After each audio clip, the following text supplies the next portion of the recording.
Queria começar agradecendo a oportunidade, à SESP, a figura da Maria Luísa, a organização do Bruno. Né? Mais uma vez a gente se encontra. Né? Meu nome é Marcelo Pinhataro. Eu sou diretor de TI da MT Cloud. Né?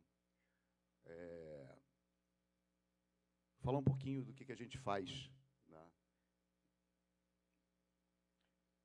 A gente constrói projetos de infraestrutura para hospedagem de sistemas e de serviços profissionais de TI, justamente com o intuito de proporcionar, né, de prover, né, um ambiente para a gente tomar conta de sistemas de missão crítica dos nossos clientes. A gente tem umas linhas ali de serviço, né, e a gente está fazendo isso na empresa há quase 30 anos. Bom, quando a gente começa e a gente vai conversar com um cliente novo ou com um cliente antigo que tem um sistema novo, a gente para pensar e para ver o que é melhor naquele caso. E cada caso é um caso diferente. Né? E a gente, como faz isso para todo mundo, posso dizer que é uma empresa que só tem cliente único. Né? Cada cliente é de um jeito diferente. Né? E a gente começa a pensar em muita coisa. Que aí você vê, não, qual é a arquitetura, qual é o processador, quanto de memória, como é que eu vou fazer o backup, como é que eu vou cuidar da segurança. Né? E vocês estão vendo que tem uma palavra diferente ali no meio. Que a gente, depois de muito trabalhar nisso, a gente percebeu que o que a gente quer entregar para o cliente e o que o cliente quer na hora que ele vem contratar é uma coisa chamada tranquilidade. Então, a gente transformou isso na missão da empresa, né? Garantir a tranquilidade da operação de TI do cliente. E como é que a gente faz isso? Né? A tranquilidade, a gente constrói ela e a gente entrega ela com 3 pilares. O primeiro pilar é segurança. Segurança, quando a gente fala, e a gente está falando no ambiente de TI, a gente já pensa, segurança é firewall. Segurança é um antivírus. Não, segurança é muito mais amplo do que isso tudo. Segurança tem a ver com você ter a informação, né, protegida, você ter uma informação confiável, mas também você ter uma informação disponível. Né? Um ponto muito importante, e vou falar um pouquinho mais sobre isso, é que em sistemas críticos, principalmente na área de saúde, o ponto importante é disponibilidade. Você tem que estar com aquela informação podendo ser acessada na hora que você precisar. Desempenho. Ninguém aqui gosta de entrar num site, pedir para fazer alguma coisa e ver um reloginho lá rodando. Né? Quer dizer, o sistema ele tem que ter a capacidade de executar aquela carga de trabalho. Então, é óbvio que a gente sempre olha e vê essa questão de desempenho. E a gente vai ver também aqui, nos cases que eu vou comentar com vocês, o quanto que isso é importante para a saúde. E eficiência. Eficiência por quê? Porque é muito fácil. Se eu tiver todo o dinheiro do mundo, eu vou comprar os melhores equipamentos, as melhores ferramentas, vou deixar tudo lá, eu vou comprar uma frota de Ferrari e não vou usar. Né? A gente tem que fazer hoje as coisas com eficiência. Quando a gente pensa nisso, a gente vê como é que a gente está trabalhando. Então, a gente tem casos de sistemas que a gente hospeda, toma conta ou auxilia o cliente a fazer a sustentação daquele ambiente, né, com diagnósticos. E são sistemas como, por exemplo, a gente tem um cliente, eu estava até agora tentando checar ali se tinha autorização para falar o nome, não, eu vou contar o milagre sem contar o santo, né? Mas ele hospeda sistemas para as secretarias de saúde, né, para o sistema público. Então, tem sistema que é para ver disponibilidade de leito em unidade de saúde.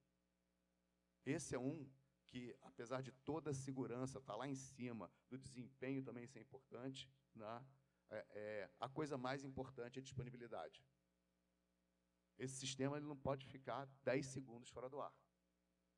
Então, quando a gente constrói a arquitetura para esse sistema, quando a gente vai colocar ele hospedado em algum lugar, a gente está pensando nisso. Né? De que forma a gente vai dar a garantia de que isso não saia do ar? Aí a gente já pensa em nuvem, porque nuvem traz isso. A nuvem, a gente sabe que ela fica cada vez mais imune a problemas do mundo físico. A máquina lá, que é o hardware físico, ele pode sair do ar, mas o que está rodando ali dentro daquela nuvem, ele continua. Né? Mas nem tudo é perfeito. Então, a gente programa isso, a gente estuda isso da melhor maneira possível. Um outro sistema que a gente hospeda é para fazer logística de ambulância, também do sistema público. Né? E tem uma escassez muito grande. Então, onde é que é melhor você alocar aquela ambulância? Onde é que ela atende uma maior região no menor tempo possível? Né? Então, esse cliente nosso tem toda a programação ali dentro e a gente hospeda esses sistemas. Né? Tem outros casos aqui que a gente trabalhou um pouco mais próximo. Em 2015, a AMT firmou uma parceria com a Intel e a gente hospedou durante um tempo, né,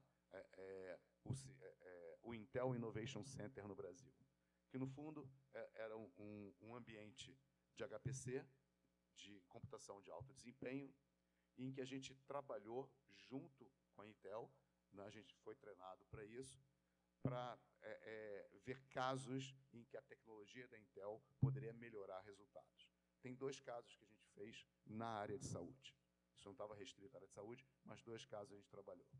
Um com a Fiocruz, para fazer processamento de vacina e fazer simulações. Então, o desempenho é muito importante nesse caso. Né? Por quê? Porque na hora que você está vendo que você pode ter um ganho de 20% numa simulação, né, você tem uma resposta mais rápida. E pensa que não é uma simulação. Quem está aqui na indústria farmacêutica deve saber muito melhor do que eu. Né? Você não faz uma simulação, você faz 1 bilhão de simulações. Então, se você ganha 1 segundo em cada uma, você já ganhou 1 bilhão de segundos. Né? Então, qualquer coisinha, igual o mercado de petróleo, qualquer coisinha é um ganho muito grande. Né? A outra prova de conceito que a gente fez com um resultado muito bom foi junto ao Hospital Albert Einstein, em São Paulo. Eles têm uma área de pesquisa para tratamento medicamentoso de câncer. Como é que você calibra um remédio para aplicar num paciente? Então, você pega, eles têm modelos matemáticos bem pesados para isso, né? Você pega e começa a processar isso de uma maneira diferente, num hardware diferente. E a gente teve um ganho de 25% no tempo de processamento. Outra coisa que a gente vê que esse estudo e a forma como você está colocando ali o ambiente computacional para responder, você tem várias maneiras. Você escolhendo a maneira melhor, né, você vai ter uma resposta mais rápida. E no caso de quem está ali esperando por um remédio, sem dúvida nenhuma, o desempenho é muito importante. A velocidade com que ele tem a resposta é uma velocidade muito importante. Quer dizer, quanto maior, melhor.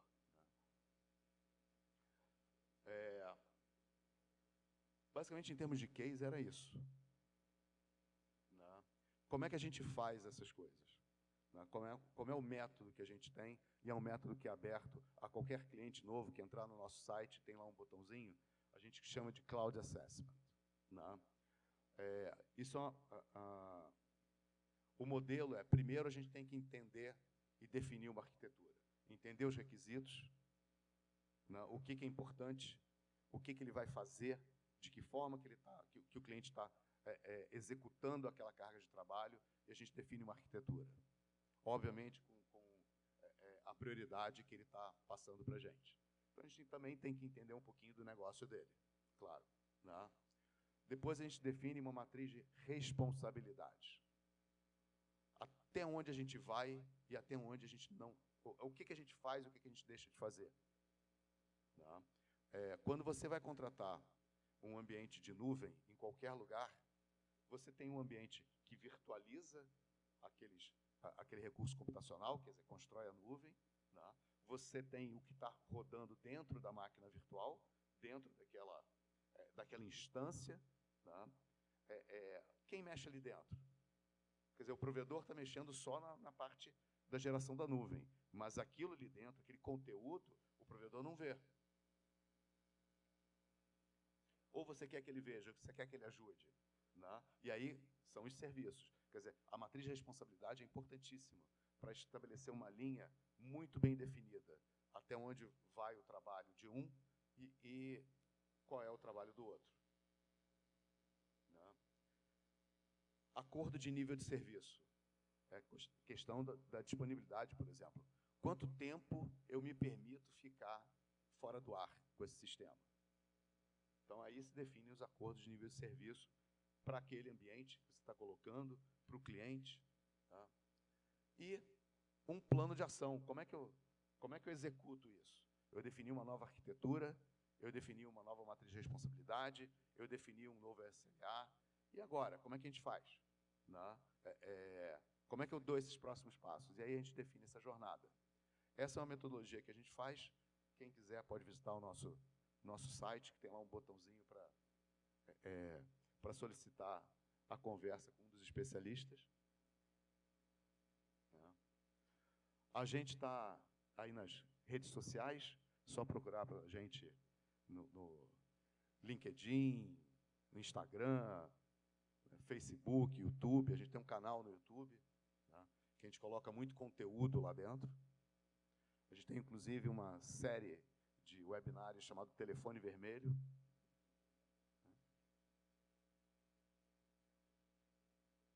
E, basicamente, era isso, gente. Obrigado, aqui era um papo rápido. Depois, se quiserem, a gente fica conversando aí.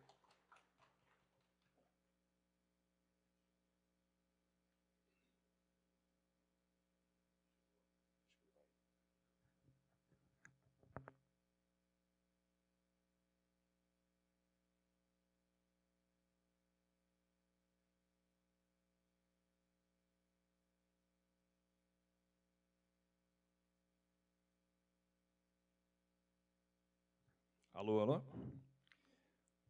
Boa tarde, pessoal. Bom, eu sou o Diego, estou head comercial na Privacy Tools. Quero começar parabenizando o Marcelo pela fala e pelo case, e também a Cespro, né, a figura da Maria Luísa, da Gisele, pelo evento, e pela oportunidade também agradecemos aí, em nome da Privacy Tools, entregar hoje um conteúdo para vocês.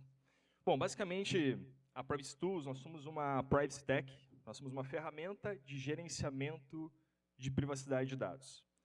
Antes de compartilhar exatamente o que nós fazemos em detalhe, eu gostaria de fazer o caminho inverso, né, explicando por que essa solução hoje é tão relevante, contextualizando.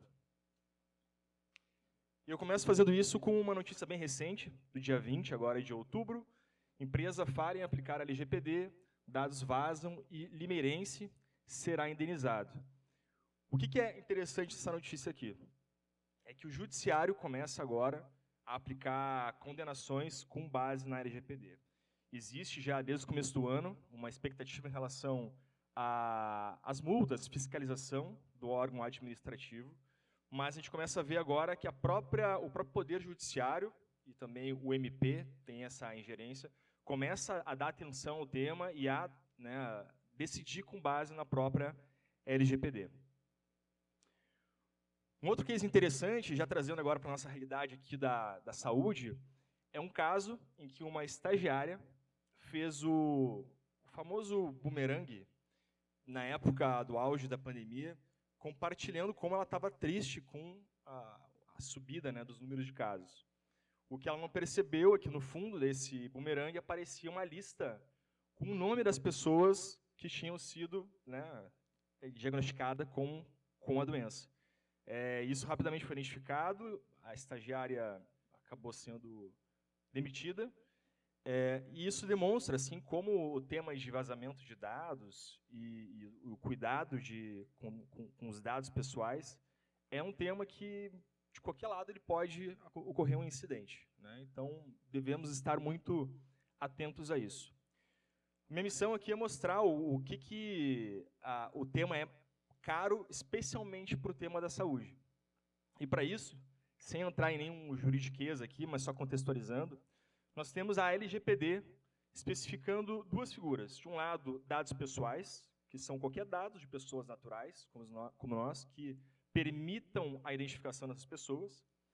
E do outro lado, dados sensíveis, que é um dado pessoal sobre origem racial ou étnica, convicção religiosa, opinião política, filiação a sindicato, organização de caráter religioso, filosófico-político, dado referente à saúde ou à vida sexual, dado genético ou biométrico, quando vinculado a uma pessoa natural.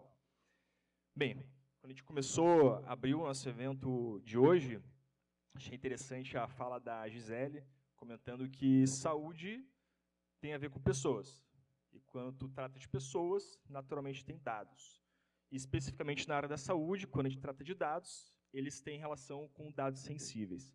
Dados sensíveis, no âmbito da LGPD, traz toda uma normativa e todo um cenário de requisitos e exigibilidades especiais, inclusive em relação à aplicabilidade de multas, como nós vamos ver.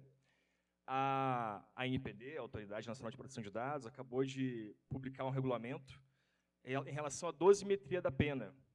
Um desafio para o início da atividade administrativa de fiscalização e multa era como criar uma dosimetria. E aí um dos critérios que se identificou é que a dosimetria, a multa, vai ser aplicada de acordo com a gravidade, e quando se trata de dados sensível, seja ele qual for, sempre vai ser uma infração grave, a atrair multa. Então, assim, quando tratamos de dados relativos à saúde, né, informações, tratamentos de dados da saúde, vamos falar de dados sensíveis e, por isso, atraímos um risco muito maior em relação à fiscalização e aplicação de multa. Isso de um lado. De outro lado, atrai a responsabilidade social e transparência frente à sociedade, aos consumidores. Né? Se fala muito nesse âmbito da privacidade de dados, que a gente não atua somente por medo da punição e da sanção, mas cada vez mais, porque o consumidor acaba tendo uma consciência, né, da importância de preservação dos seus dados, e por isso precisa mostrar para o público, né, para a sociedade, o tratamento que tu faz a partir disso. Então, no âmbito, né, da saúde, vamos ter tratamento de dados desde o início, numa internação, no balcão, a troca de prontuários, que a gente tanto falou aqui, em clínicas, como é que tu armazena esses dados também. O dia a dia de uma instituição de saúde é tratamento de dados pessoais e de dados sensíveis. E quando falhar? E quando acontecer um caso, por exemplo, de um vazamento, quando nós identificamos ali. Quando, por exemplo, um titular de dados, qualquer pessoa como nós, está interessado em saber quais dados a instituição X, da qual eu sou consumidor, tem sobre mim. Com quem está sendo compartilhado esses dados? Eu tenho direito de saber, pela LGPD, cada um de nós temos esse direito de saber, com quem as instituições com quais nós trocamos relação estão compartilhando nossos dados. E se por acaso uma das instituições recebe uma solicitação e não atende, por qualquer razão, porque essa informação se perdeu no fluxo de dados, de informações da empresa, porque não havia alguém capacitado em relação a isso, trocando em miúdos, o que acontece, então, quais são as penalidades quando falhamos em estar em adequação à LGPD? A lei prevê desde advertência até multa. E essa multa, a gente sabe que pode vir a alcançar um patamar bastante elevado, até 50 milhões de reais. Então, só para a gente começar a contextualizar aqui a importância do processo de adequação, a gente sabe que a gente ouve bastante sobre a LGPD, mas nem sempre teve a oportunidade de aprofundar um pouco mais, e em que momento nos encontramos agora em relação a toda essa dinâmica. Se formos olhar o sistema hoje administrativo, a ANPD ainda está num processo de se organizar para conseguir realmente entrar em processos de fiscalizações mais pesados, eventualmente vermos multas como essa que a gente falou agora, de 50 milhões de reais. Já vimos multas desse patamar hoje no Brasil? Não, ainda não. Porque a ANPD está no processo de se organizar. Porém, o que a gente percebe hoje, e lá na Privacy Tools nós percebemos, há um movimento de empresas, por exemplo, assim, robustez de empresas, né? Uma Redditor, que a gente já falou antes aqui, um grupo Fleury, fazem parte dos nossos cases, que eles estão num processo de adequação independente de qualquer ação da ANPD ou multa, porque é tão importante o tema para eles que eles são obrigados a estar no processo e ter um setor responsável por isso.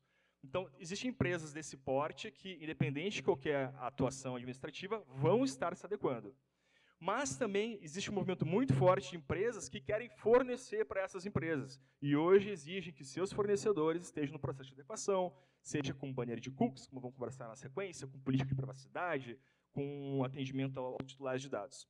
Então, de novo, contextualizando, temos tanto empresas com um porte bastante grande, que por cultura hoje se adequam, e empresas não tão grandes, mas que para poder fornecer essas empresas estão no processo de adequação.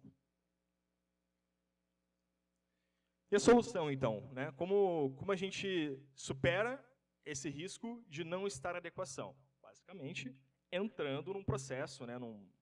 Verdadeiramente um processo, porque ele tem a gente costuma dizer, né? Um começo, meio e vida. Porque o processo de adequação está permanentemente em aprimoramento e acontecendo. Mas é fato que há uma necessidade de se estar dando os primeiros passos nesse sentido. Qual é o ponto aqui? E aqui entramos no nosso tema especificamente, que é case de tecnologia aplicada à saúde. Por que precisamos hoje do aporte da tecnologia para estarmos em adequação? Porque muitas vezes, sem ela, realmente se torna uma missão impossível. E aqui que a LGPD, a privacidade, se conecta muito o tema do direito com a tecnologia. E vamos começar falando, então, sobre essas soluções com a gestão de cookies. E por que eu trago primeiro esse ponto? Porque essa é a grande vitrine da empresa, é onde a empresa demonstra o quanto ela está preocupada ou não com a transparência, com aquilo que ela faz com os dados, com as informações dos seus clientes. Então, o primeiro passo, e aqui a gente traz um case dos nossos clientes, a PagMenos, né? Todo mundo já passou e conhece muito bem os banners de cookie, vai lá, aperta rapidamente no aceitar todos, porque ninguém vai se preocupar em ficar aceitando ou não aceitando, mas é ali a transparência está acontecendo, né? A possibilidade de saber quais cookies estão sendo coletados e quais informações tua, minha, nossa, está sendo registrado em relação àquela empresa.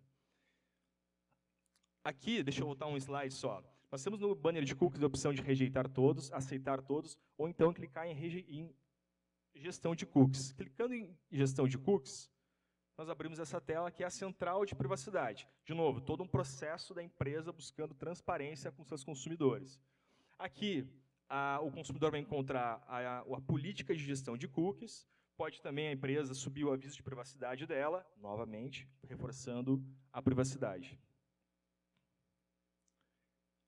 Aqui, pegando a mesma tela, só com outro case da Unimed Ceará, além da gestão de políticas e a política de privacidade, também é possível, então, fazer a escolha uma por uma de quais cookies se permite ou se rejeita que a empresa esteja coletando. Então, o primeiro passo para um processo de adequação, mais simples, talvez, digamos assim, pouco perdoável que não se esteja nessa etapa, é a gestão de cookies. Ponto interessante, havia uma discussão, uma dúvida, se gestão de cookies era algo exigível pela ANPD, era algo pela lei realmente exigível, porque a LGPD não trata de cookies especificamente. A ANPD acabou de liberar uma resolução afirmando que sim, é necessário. Então, a eventual fiscalização da entidade fiscalizadora, é necessário que se tenha uma política de cookies bem definida e bem administrada. Bom, segundo ponto, e talvez assim o que inaugura realmente o processo de adequação, é o tal do data mapping. O que é isso? A lei estabelece a obrigatoriedade de que a empresa tenha um mapeamento de todo o processo de tratamento de dados. Então, vamos trazer para uma realidade de um hospital. Onde é que um dado do consumidor entra? É pelo atendimento inicial, pela triagem. E depois, para onde é que vai esse dado? Como é que ele é armazenado? Com quem ele é trocado esse dado? Quanto tempo ele fica armazenado? E depois desse tempo, como é feito o descarte? Todo esse trabalho é necessário ser feito. Só como é que se faz na prática esse trabalho? De regra, o encarregado de dados, ele distribui formulários, vai fazendo um mapeamento um por um das etapas, distribui formulários para RH, distribui formulários para triagem, distribui formulários para cada etapa inclui as informações, para aí sim ele ir alimentando uma planilha Excel. Tentei adivinhar se isso acaba sendo factível fazer quando começa a aumentar esse processo. Então, o que a gente casos e casos que nós atendemos a Privacy Tools, o pessoal começa um processo através do Excel e chega um momento que diz, cara, não tem como fazer isso aqui. Eu preciso de um sistema que automatize tudo isso, que me dê gestão, que me dê controle, que me permita criar um workflow para o gerenciamento desse processo. E é isso que nós fazemos com o Data Mapping. Aqui é um exemplo de um dos relatórios que são emitidos, onde é feita a coleta, onde é feito o processamento, qual a entidade que está fazendo esse processamento, onde é feito o armazenamento da informação também. Em algum momento vai ser transmitida. Aqui será um processo mais voltado ao comercial, por exemplo. A gente sai do Simpla, vai para a RD Station. Então, como é todo esse ciclo da informação dentro da empresa? E uma vez que se faça todo esse processo de mapeamento e traga para dentro da ferramenta, o que acaba se tendo é um mapa, uma radiografia completa de toda essa estrutura. Aqui nós temos o fluxo de dados pessoais, aonde entrou esse dado, por que meio, como é que ele foi gerenciado, qual é a finalidade desse dado. Muito bem. Então, só mais uma vez, reforçando aonde a nossa boa e velha tecnologia agrega e vem a colaboração das atividades básicas, da saúde. Começamos falando que os dados são a essência de todo esse processo, a essência de uma entidade hospitalar, o que quer que seja, é o tratamento de dados, acaba sendo isso também. E sem um processo automatizado, sem uma tecnologia agregando valor nesse processo, fica realmente quase inviável esse processamento. Outro exemplo bem interessante é a solicitação de titulares. A LGPD prevê que a empresa deve oferecer um canal para que o titular faça uma solicitação para saber qual a informação, quais dados que a empresa tem guardado deles, com quem é transmitido esses dados, eventualmente posso querer exclusão desses dados. Quem é que nunca teve um e-mail marketing, que entrou lá para se descadastrar, e mesmo se cadastrando, segue recebendo as informações? Então, o que a LGPD prevê, que é a obrigação da empresa ter esse canal para que o titular possa se comunicar com a empresa e gerir seus dados. Só que acontece, se eu tenho uma empresa que tem um fluxo um pouco maior de dados e eu disponibilizo, por exemplo, um e-mail para que o titular faça esse acesso, o que acontece se for para o spam esse e-mail? Considerando que a própria LGPD prevê multas caso eu não atenda no prazo especificado.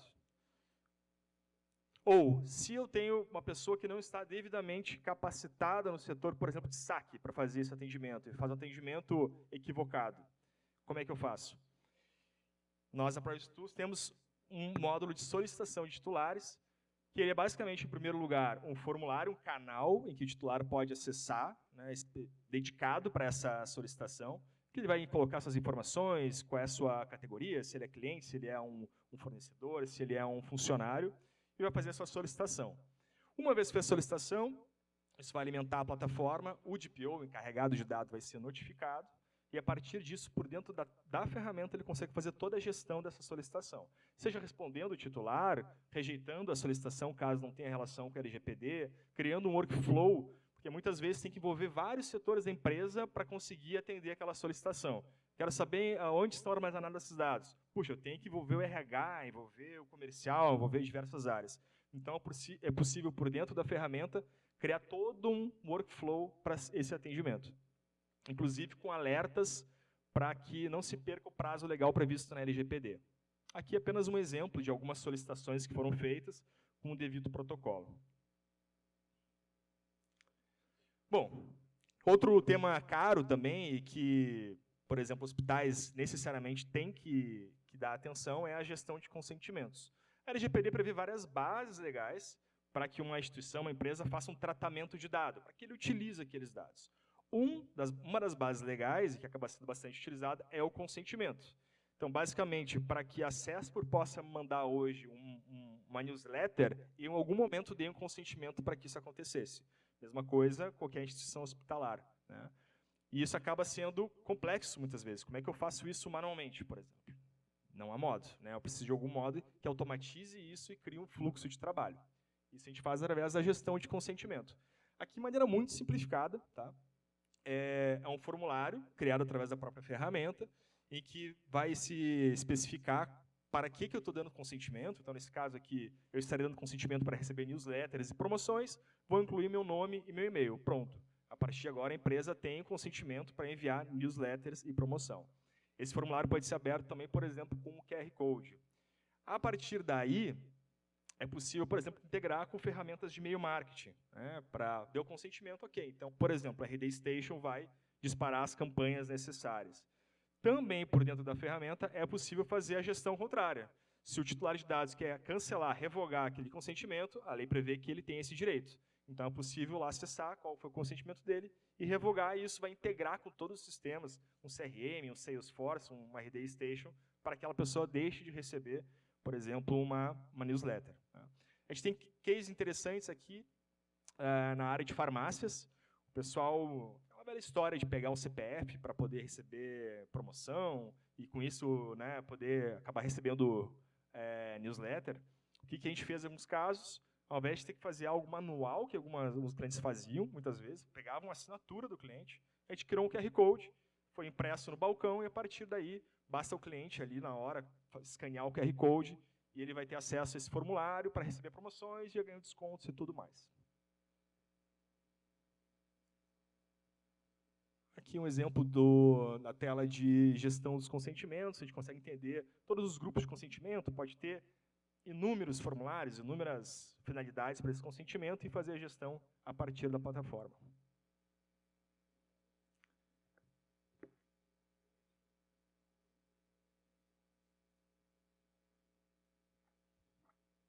E muito bem, por último, mas talvez mais importante, nós temos a descoberta de dados, conhecido no mercado como Data Discovery. Vamos lá, a gente falou antes da solicitação de titulares. Né? Todo mundo aqui tem direito de entrar, ou deveria ter direito, né, de entrar em contato com a empresa com quem teve relacionamento ali e fazer uma solicitação. Por exemplo, quais dados você tem meus guardados, registrados? Todo mundo tem direito pela LGPD. Como a gente, vamos colocar no lugar de um encarregado de dados, tá? Chegou para nós agora essa solicitação, você tem que descobrir quais dados especificamente tem guardado aquela pessoa na empresa. Como é que se faz isso na prática? Como é que, se num prazo legal, começa aí um por um, lembra? Às vezes tem um dado, uma fotografia que a pessoa bateu na portaria daquela empresa. Como é que a gente vai descobrir isso? Para isso, existem ferramentas como o Data Discovery. O que ele faz? Basicamente, ele faz a varredura completa em toda a base de dados da empresa. Faz a varredura completa para entender quais dados pessoais existem. Isso, inclusive, permite uma automatização. Isso permite uma automatização com a ferramenta ou módulo de solicitação de titulares. De modo que o titular inclui o pedido, a ferramenta entende o que ele quer, faz a varredura e já devolve automaticamente a resposta para o titular de dados.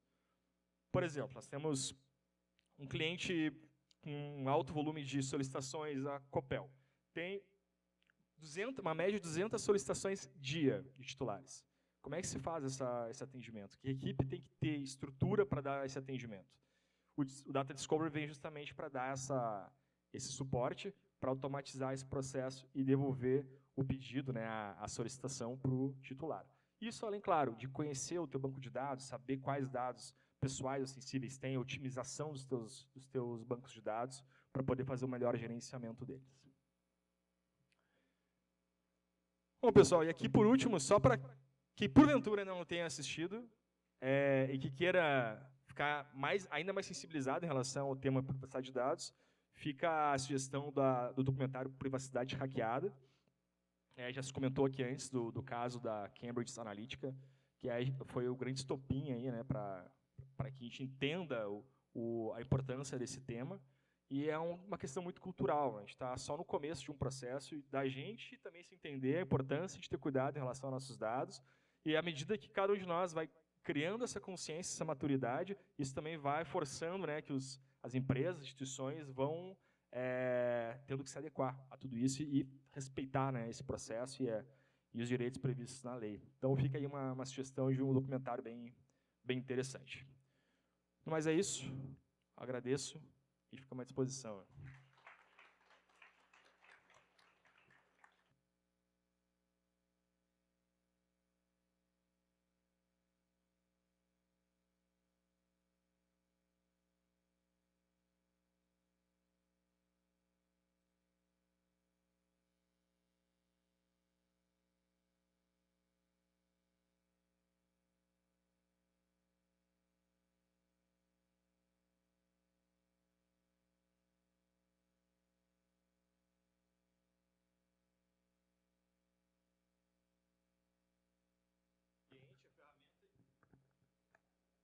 ferramenta de gestão de privacidade. Nós não oferecemos o serviço de consultoria. Para isso, nós temos parceiros que nós indicamos, de acordo com cada caso, de cada projeto, para que ofereça o serviço, sim, de consultoria, e aí nós entramos com a parte tecnológica da ferramenta.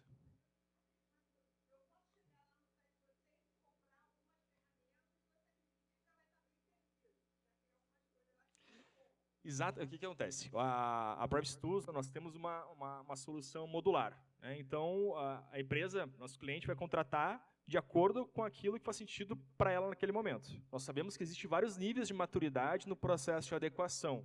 Por exemplo, Data Discovery já é um módulo que, geralmente, empresas com muito mais maturidade vão contratar. Não faz sentido quando não se tem ainda uma gestão de cookies, uma gestão de políticas, uma solicitação de titulares. Então, sim, uma vez que se entenda qual o nível, e nós entendemos junto com o cliente, de maturidade da empresa, é possível contratar um módulo que vai dar fit aí com a necessidade daquele momento.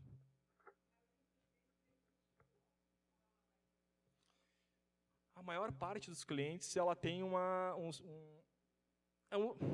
dividido, diria 50-50, que tem um ambiente interno já, né, um setor interno de privacidade de dados, já estruturado, e aí são clientes com maior porte, realmente, e aí 50% vai ter a assessoria de um consultor. É isso aí.